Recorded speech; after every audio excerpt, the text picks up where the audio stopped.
ನಿನಗೆ? ಸೊರಗುವುದಾ? ಅವನ ದಿನಕ್ಕೆ 3 ಹೊತ್ತು ಊಟ ಮಾಡ್ತಾ ಇದ್ದ ಅವನು ಅಲ್ಲಿ.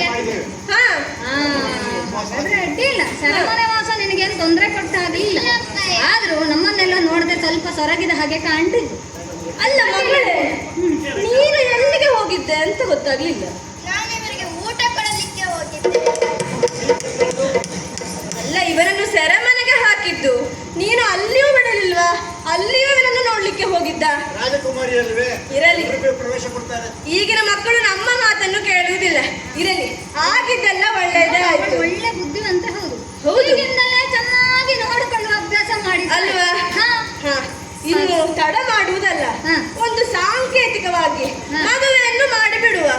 ಮುಂದೆ ವಿಜೃಂಭಣೆಯಿಂದ ಹಸ್ತಿನಾವತಿಯಲ್ಲಿ ಮದುವೆಯನ್ನು ಮಾಡಿದ್ರೆ ಆಯ್ತು. ಈಗ ಮಾಲೆಯನ್ನು ತೆಗೆದುಕೊಳ್ಳಿ, ಇಬ್ಬರೂ ಹಾಕಿಕೊಳ್ಳಬೇಕು. ಮಾಲೆಯನ್ನು ಹಾಕು ಮಗನೇ, ಮಾಲೆ ಹಾಕು. ನೋಡು ಗೌರವ, ನೋಡು ನೀನು ಆಮಂತ್ರಣ ಕೊಡಲಿಲ್ಲ ನಮಗೆ, ಆದರೂ ನನ್ನ ಮಗ ಬರುವಂತಾಯ್ತು. ಆಮಂತ್ರಣ ಕೊಡದೆ ಬಂದ ರಕ್ಕಸನು ಅವಳನ್ನು ಎಳೆದುಕೊಂಡು ಹೋದ. ನೀನು ಸ್ವಯಂವರವನ್ನು ಏರ್ಪಡಿಸಿದರೂ ನನ್ನ ಸೊಸೆ ಲಕ್ಷಣ ಯಾರಿಗೂ ಮಾಲೆ ಹಾಕ್ಲಿಲ್ಲ. ಹೌದು, ವಿಧಿ ಲಿಖಿತ ಇದು. ಸಾಂಬನಿಗೆ ಸೇರಬೇಕು ಅಂತ ಇತ್ತು. ಹಾಗಾಗಿ ಇದೆಲ್ಲ ನಡೆದದ್ದು.